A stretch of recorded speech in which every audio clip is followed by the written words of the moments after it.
함께 찬송가 438장 내 영혼이 은총 입어 찬양하시겠습니다. 찬송가 438장 내 영혼이 은총 입어 함께 찬양하시겠습니다.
하나님 감사합니다. 우리에게 좋은 날 주시고 주님 사모하는 마음 주시고 또 영육을 강건하게 붙드셔서 기도할 수 있는 이 젊음의 때를 주시니 감사합니다.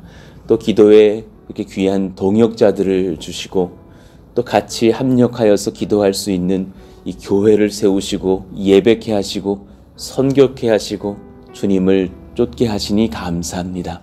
하나님, 이 은혜 주님께서 거두지 마시기를 원하며 이 은혜를 또한 더욱 풍성히 우리에게 부어주시고 주님으로 인해서 부요한 마음, 풍성한 마음, 이 마음을 지켜주시기를 원합니다.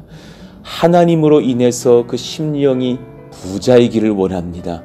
우리가 어쩌면 육의 것들로는 다른 사람들에 비해서 덜한 것도 많고 또 그것이 우리의 어떤 본질의 시선에 사로잡힌 것은 아니기를 원합니다. 그러나 우리 심령에 주를 향한 부요함에는 소망이 있습니다. 하나님을 향한 선한 그런 마음의 비전과 꿈을 품습니다. 예수님으로 인하여서 마음이 부요하기를 원하고 주를 사모하고 주님을 경험하고 성령을 누리며 주를 따르게 하여 주시기를 원합니다. 이 은혜가 우리들의 자녀들에게 흘러가기를 원합니다. 어떤 자녀 제가 연락을 해도 그 아직 마음에 부담이 있는지 거절하는 것을 봅니다. 만나려고 해도 필요 없다 말합니다. 또 친구들과 같이 보자 해도 부담스럽다 합니다. 그러나 그 마음 가운데 하나님 빗장을 열어주시고 그것이 얼마나 그 인생의 큰 은혜인지, 하나님이 그를 만나주시는 인생이 얼마나 큰 복인지, 한 교회 목회자와 가까워지는 것도 얼마나 큰 은혜인지 그 자녀 깨닫고 누리고 복을 얻을 수 있기를 원합니다. 심령의 부요한 자 되게 하여 주시고 그러한 우리 온 성도들, 그런 자녀들, 그런 온 청년들 하나님께서 세워주시기를 원합니다. 오늘 우리가 또 말씀을 듣고 나눌 때에 하나님께서 임하시고 먹이시고 우리 가운데 아주 존귀한 그 신앙의 잣대를 세우시는 은혜의 시간 되게 하여 주옵소서. 주님을 의지합니다. 우리 주 예수님 이름으로 기도하옵나이다. 아멘. 우리 같이 이어서 계속해서 암송을 하겠습니다. 마태복음 5장 14절입니다. 우리 같이 읽고 암송합니다. 시작. 너희는 세상의 빛이라. 산 위에 있는 동네가 숨겨지지 못할 것이요. 마태복음 5장 14절 말씀. 아멘. 우리 같이 받으실 주님 말씀 누가복음 12장 13절에서 21절까지의 말씀입니다. 우리 한 절씩 교독하겠습니다. 무리 중에 한 사람이 이르되 선생님 내 형을 명하여 유산을 나와 나누게 하소서 하니 이르시되 이 사람아 누가 나를 너희의 재판장이나 물건 나누는 자로 세웠느냐 하시고 그들에게 이르시되 삼가 모든 탐심을 물리치라. 사람의 생명이 그 소유에 넉넉한 데 있지 아니하니라 하시고 또 비유로 그들에게 말하여 이르시되 한 부자가 그 밭에 소출이 풍성하며 심중에 생각하여 이르되 내가 곡식 쌓아둘 곳이 없으니 어찌할까 하고 또 이르되 내가 이렇게 하리라. 내 곡간을 헐고 더 크게 짓고 내 모든 곡식과 물건을 거기 쌓아두리라. 또 내가 내 영혼에게 이르되 영혼아 여러 해 쓸 물건을 많이 쌓아두었으니 평안히 쉬고 먹고 마시고 즐거워하자 하리라 하되 하나님은 이르시되 어리석은 자여 오늘 밤에 내 영혼을 도로 찾으리니 그러면 내 준비한 것이 누구의 것이 되겠느냐 하셨으니 같이요. 자기를 위하여 재물을 쌓아두고 하나님께 대하여 부요하지 못한 자가 이와 같으니라. 아멘. 오늘 말씀의 제목 하나님 앞에서 부요한 사람, 초월하는 눈을 가진 영혼, 이 제목으로 말씀을 전하겠습니다. 이런 복을 얻은 사람이 얼마나 부자인지 여러분 누리시기를 원하고 그 은혜 잃지 않으시기를 원해요. 예수님께 가장 어리석은 것을 부탁하는 한 사람을 오늘 우리는 만나요. 그냥 화가 나가지고 달려온 것 같아요. 무리 중에 한 사람이 이르되 선생님 내 형을 명하여 유산을 나와 나누게 하소서. 물론 불합리한 어떤 지점이 그 가정사에 있었겠죠. 당시 유대의 어떤 법으로 형이 2배를 가져가고 동생이 그 절반을 받으니 그런 것조차도 아마 허락해주지 않은 형의 어떤 그런 무리함이 있었겠죠. 그러나 그런 것을 주님께 부탁했을 때 주님께서 그 형을 불러서 타이려고 그러지 않으셨어요.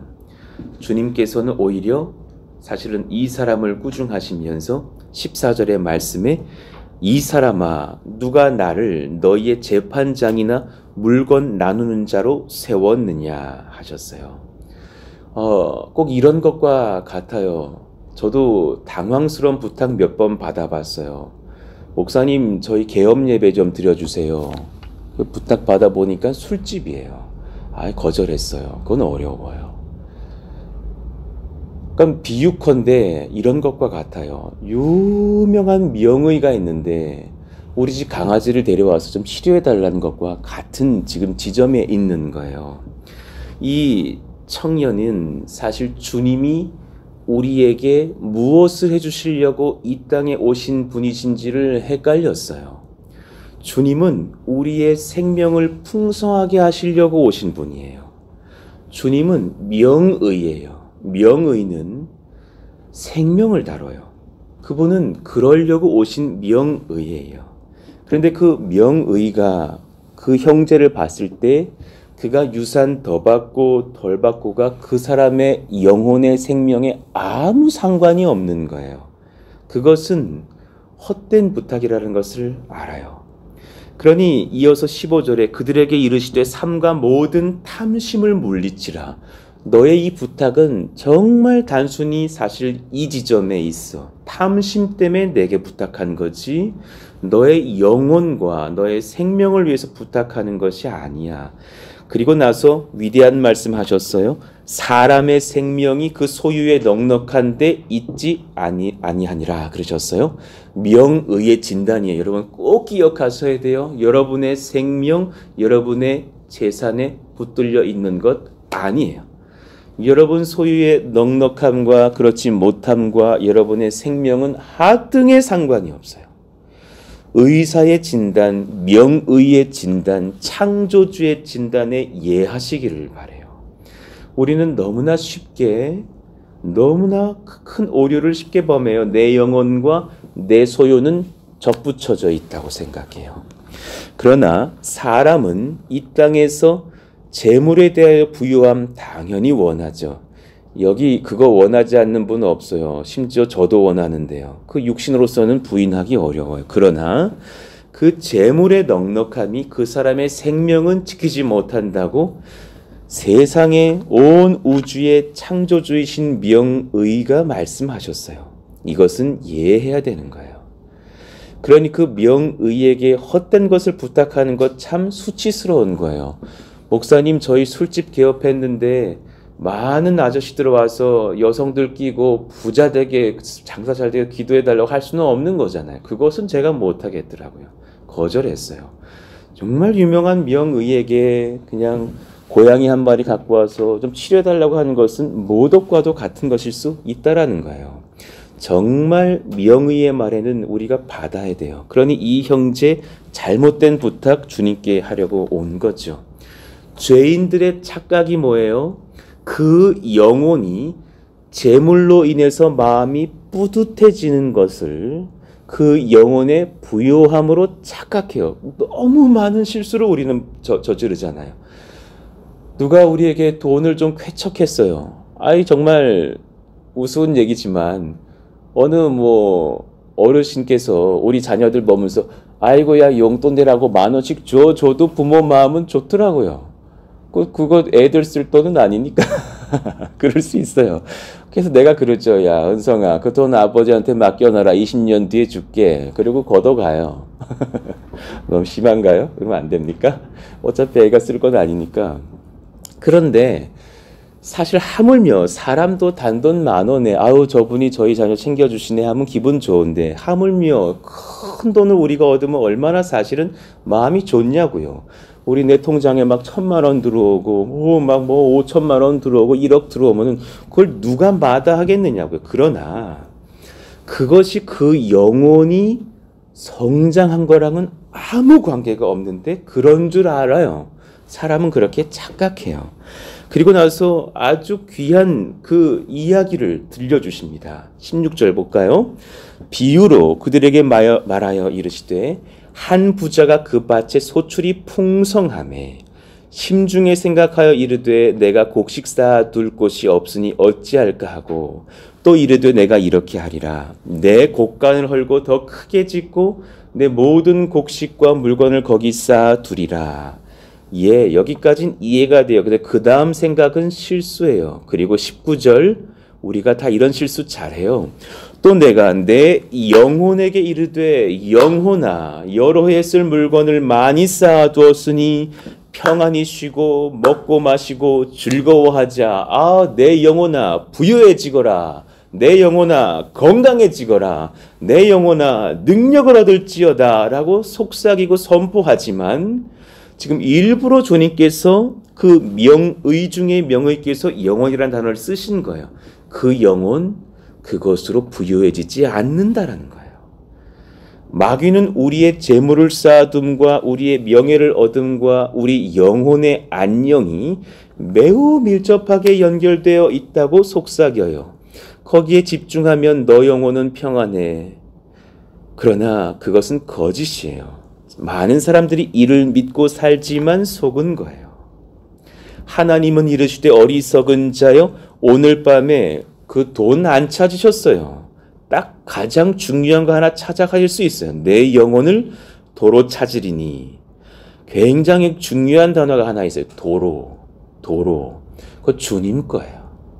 영혼은 주님 소유예요. 주님께서 오라 하면 그날 가요.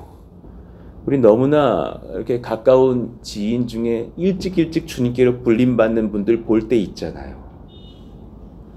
정말 저희는 뭐 작년 같은 경우에 사실은 그 토목해 주시던 사장님 너무 인격 좋아요.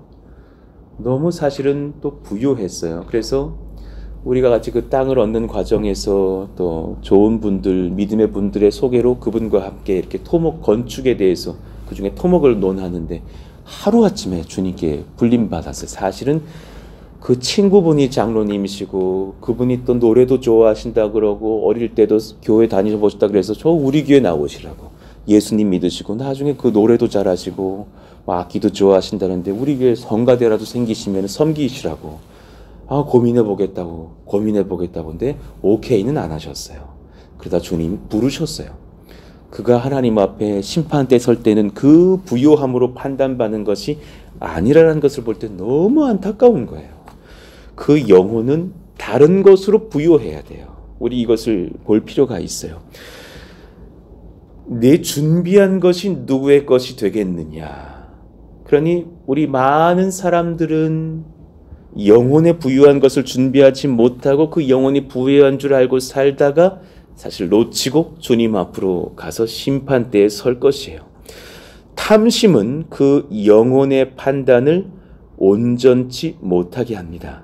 그러니 주님께서 진실로 말하시는 거예요. 하나님께 대하여 부요한 자가 진짜 부자예요. 하나님께 대하여 부요함은 그 사람의 영생을 보장해 주잖아요. 하나님께 대하여 부요하다라는 것은 그 영혼이 이거 기억하셔야 돼요. 하나님을 가장 크게 기뻐함에서 답이 나와요. 여러분의 영혼이 가장 크게 하나님을 기뻐함에 있어요.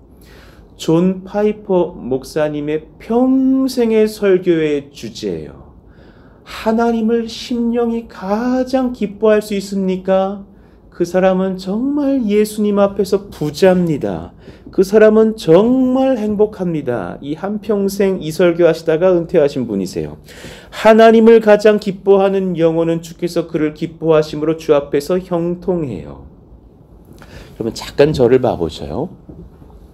우리가 은사를 얻어요. 그렇죠. 누군가는 재물의 은사도 있어서 교회를 섬겨요. 누군가는 설교의 직책을 얻었어요. 누군가는 싱어와 워십으로 섬기고 어떤 자는 뜨거운 기도, 어떤 분은 방언, 여러 가지가 있습니다.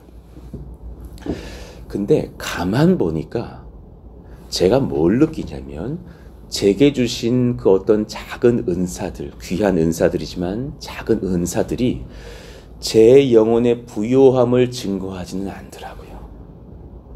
그걸 느낄 때가 있지 않아요? 오히려 그게 아니라 제 묵상해 보니까 제 은사는 제 영혼이 하나님을 온전히 기쁘시게 할 수 있도록 하는 흔들리지 못하게 하는 작은 잣대가 될 수는 있더라고요. 너 어디로 가? 그러고 안 돼. 하나님의 성령의 지적이 있는 거예요. 너 하나님 기뻐해야지. 그리고서 설교 은사를 딱 붙잡고서 생명의 어떤 길을 끊어버리실 때가 있어요. 괴로워서 미칠 지경이에요. 아무리 준비해도 설교의 은혜가 흐르지를 않을 때가 있으면 대번에 내가 주를 기뻐하지 않을 때예요. 그걸로 나를 채집질도 하시고 붙잡으시고 나를 훈계하시는 은혜의 통로도 된다는 것을 느껴요. 그러니 가끔 우리는 착각을 해요. 나 이렇게 설교하는 사람이야. 나 이렇게 노래하는 사람이야. 나 이렇게 방언하는 사람이야. 나 이렇게 제물로 교회 섬기는 사람이야. 그것은 주님께서 나를 흔들리는 내 영혼을 붙잡으시려는 어떤 은혜의 통로, 채찍의 통로지 내 영혼의 부요함을 증거하는 증거는 아니더라고요. 저는 그걸 많이 느껴요. 그래서 주님, 제가 영혼이 정말 주를 풍성하게 즐거워할 수 있도록 하나님 저를 붙잡아 주세요. 그때 제 여러 은사들로 저를 점검케 하시고 쓰시는 것을 많이 느껴요. 그러니까 여러분 절대 이죄 짓지 말자고요.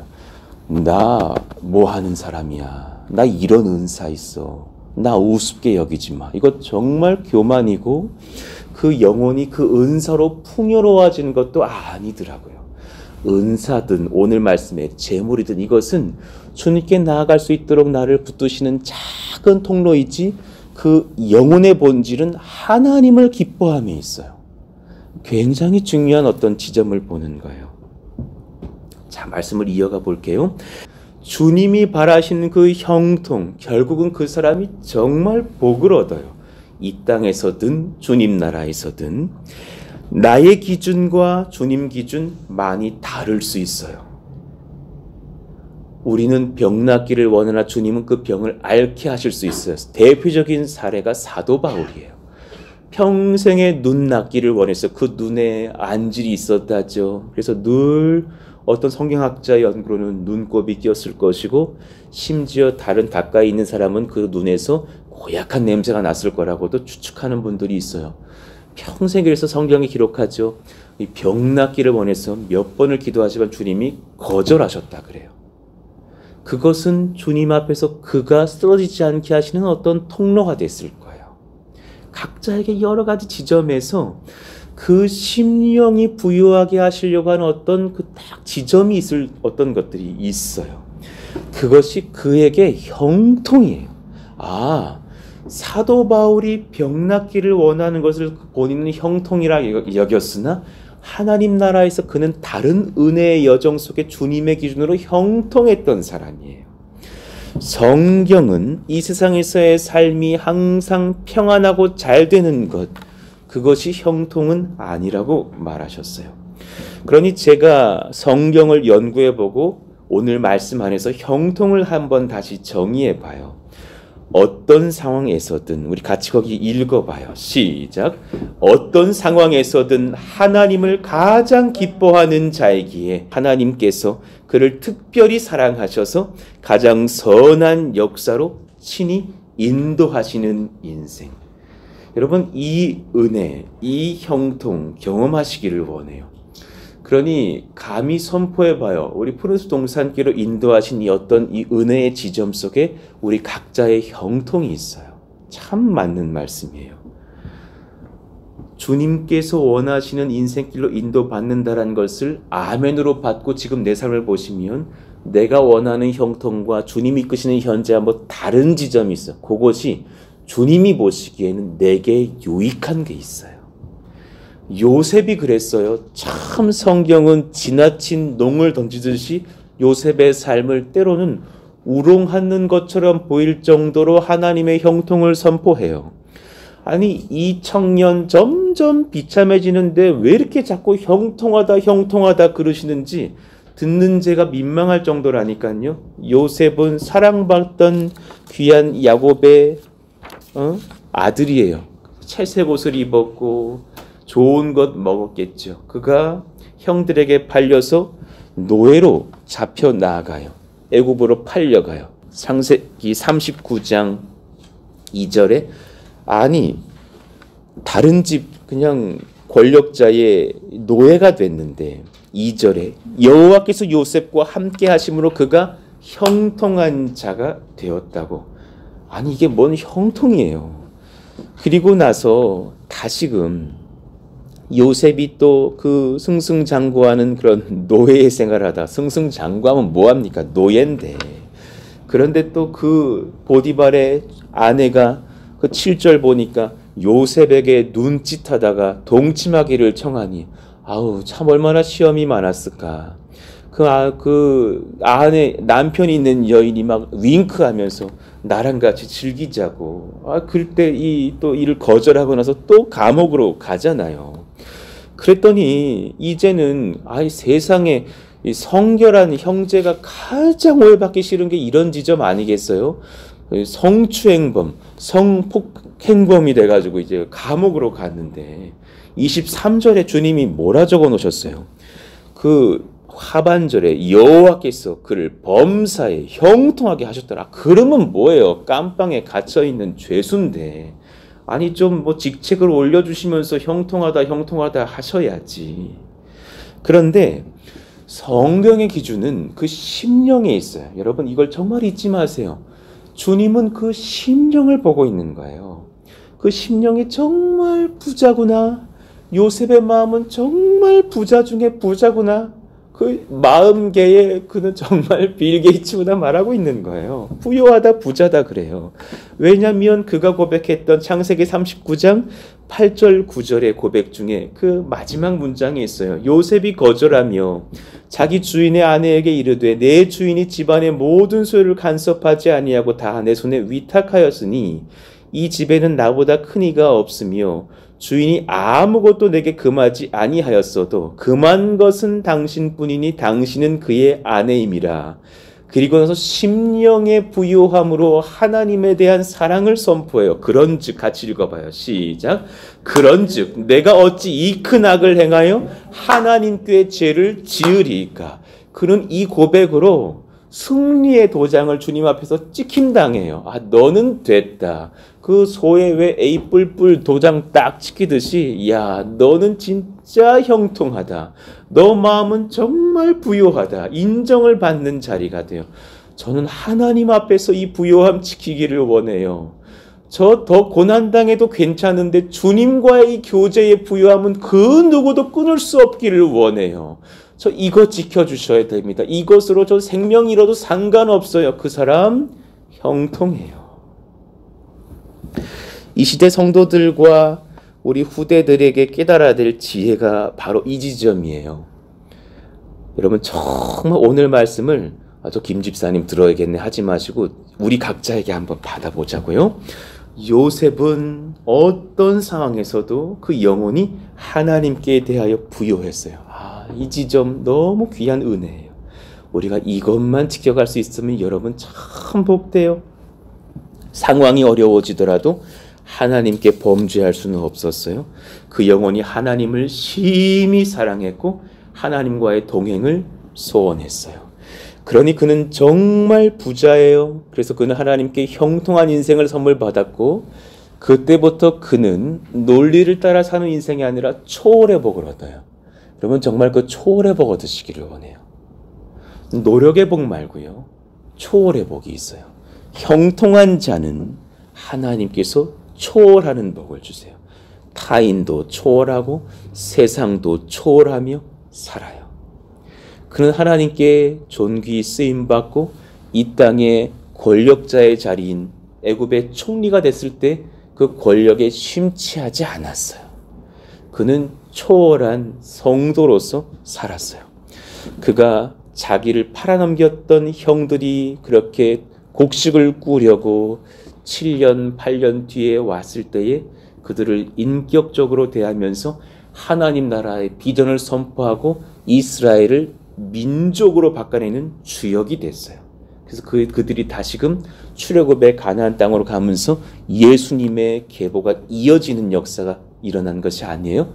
그는 초월을 했어요. 아무도 상상치 못했어요. 그가 어떤 자리로 갈지, 그리고 그가 그 영적으로 어떤 존귀한 일을 행할지 그는 초월한 인생을 살고 승리를 거뒀어요. 그러니 우리가 아까 불렀던 그 찬양은 초월의 은혜를 가르쳐줘요. 높은 산이 거친 들이 초막이나 궁궐이나 내 주 예수 모신 곳이 그 어디나 하늘나라. 그 심령을 감히 누가 건들 수 있어요? 그는 정말 부유한데도 처할 수 있고 가난한데도 처할 수 있는 부자예요. 그는 정말 형통해요. 그는 초월해요. 할렐루야 찬양하세 내 모든 죄 사함 받고 주 예수와 동행하니 그 어디나 하늘나라. 우리 성도들에게 권면해요. 그리고 우리 청년들에게도 권면해요. 제 후배들, 물론 저 같은 젊은 자가 후배라는 말을 하기도 송구하나, 어떤 청년이 참 귀해 보여서 추천하고 기도해주고 권면해서 사역자가 됐어요. 여러분, 목회자가 된다는 것은 사실은 초월하지 않으면 그 직책 감당하기 굉장히 어렵고 모든 시련 속에서 사실은 내 연약함을 봐요. 오늘 이 말씀을 들으시면서 또 이것이 내 기다 하시는 분들이 계시거든 또 새겨 들으시기를 원하고요. 큰 교회를 다 소망하더군요. 목회자가 되면. 제가 있었던 교회도 목회자만 96명이니 얼마나 좋은 교회예요. 그리고 담임 목사님이 인격적이셔서 한 번도 잔소리 안 해요. 그런 교회 너무나 소망해요. 그래서 소위 그랬어요. 안산 동산 교회는 부목사들의 천국이다 그랬어요. 각 교구를 자기가 원하시는 대로 목회할 수 있어요. 본인이 수요 기도에 본인 교구 설교해요. 그러니 저도 한 400여 명 성도들과 목회하다가 개척할 수 있었던 그 은혜가 얼마나 큰지 이것 경험해보고 저것 경험해보고 할 수 있으니까. 그런데 감히 말하지만 그 목회자들 사이에서도 영적 전쟁 치열해요. 이런 성향의 목사, 저런 성향의 목사, 뭐 선배, 후배 막 그 안에서도 자리 다툼 왜 없겠어요. 그런데 그런 많은 분들을 대하면서 어떤 전도사님 저한테 찾아와요. 목회 안 합니다. 목회 안 합니다. 이거 목사들이 더 심합니다. 그리고 어떤 분은 이제 거기서 정치의 자리에 뛰어드는 젊은이도 봤어요. 본인이 얼마나 갑질을 하는지 소문이 평택까지 들립니다.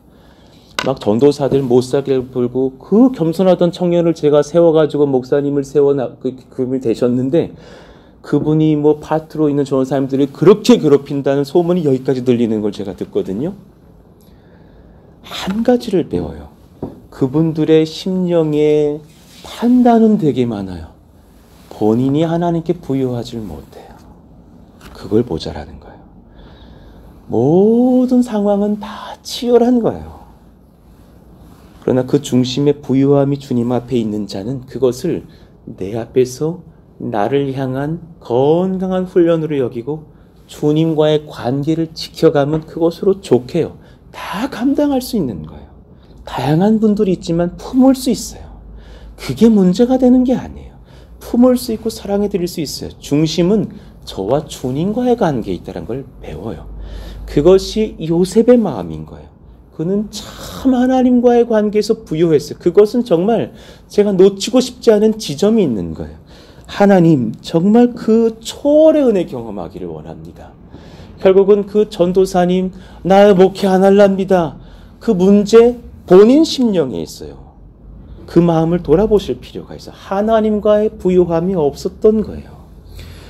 5절 창세기 아까 그 말씀이 그가 요셉에게 자기의 집과 그의 모든 소유물을 주관하게 한 때부터 여호와께서 요셉을 위하여 특별히 사랑하실 수밖에 없어요. 그 애굽 사람의 집에 복을 내리심으로 여호와의 복이 그의 집과 밭에 있는 모든 소유에 미친지라. 초월하는 은혜. 어느 집사님 너무 주님을 사랑해서 제가 그랬어요. 저 아들 지금은 예수를 부인하나 그 아들 잘 될 수밖에 없다. 그리고 정말 잘 되는 것 봤어요.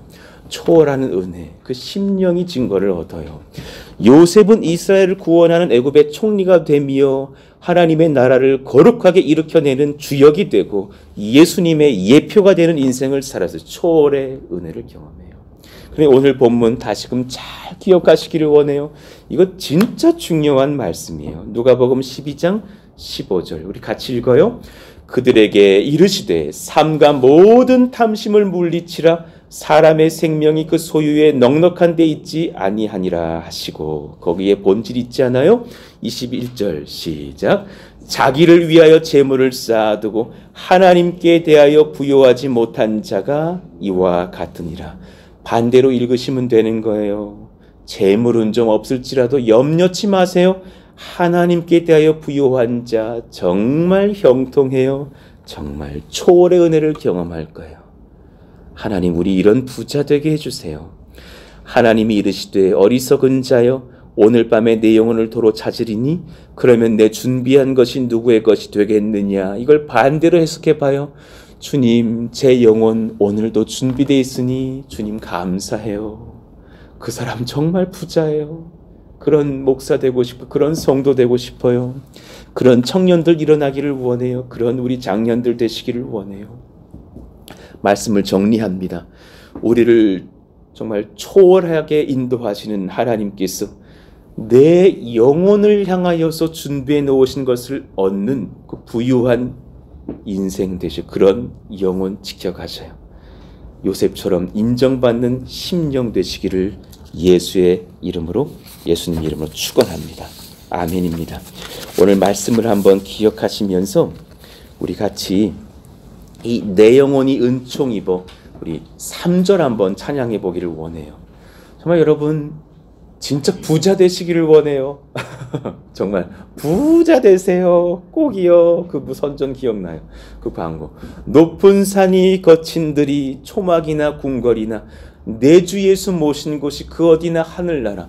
자꾸 남 탓, 외부 탓하지 마세요. 부자들은 영혼을 보면서 부유한 것을 고백해요. 심령의 부자들 말씀입니다. 우리 같이 찬송하고 기도하길 원합니다.